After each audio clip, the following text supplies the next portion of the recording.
HM Parliament and Government plc is a for-profit company listed on Dun & Bradstreet. It's a fact. They are just a private corporation with equal standing to McDonald's, Tesco, Asda or any other private limited company or corporation. They are no different and have absolutely no authority over us. Acts of Parliament and statutory legislation is their company policy. It applies to the members of that company. The MPs, police, judges, NHS, etc., anyone classed as a public servant.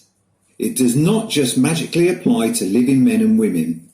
67 million people in Britain did not sign a formal agreement consenting to be governed by other men and women calling themselves the government. Nothing, and I mean nothing, that comes from the government is applicable to any living man or woman unless you consent to it by way of a legally binding contract. It's really simple. No contract equals no obligation. These public servants are operating under the presumption that if you are physically in the UK, their acts and statutes apply to you and give them jurisdiction over you. It's a presumption. And the fact is, there will never be any material evidence for that being true because there is no evidence. A presumption can be dismissed by a legal challenge. Would you adhere to the McDonald's company policy even though you don't work there? No. Would you take orders from the members of your local church just because you live within their parish? No. Would you allow the manager of Asda to behave like your boss, tell you what you can and can't do? No.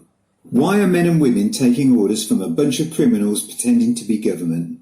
Orders which are coming through the television and other media. Not even through a formal source, a letter, something pretending to be a contract even would be more plausible when they're stripping you of your rights. But then people might question it when they saw it in black and white, on their doorstep. Maybe they don't want you to read the small print.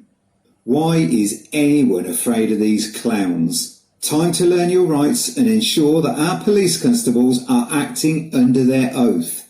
The oath they took to protect us, not the government.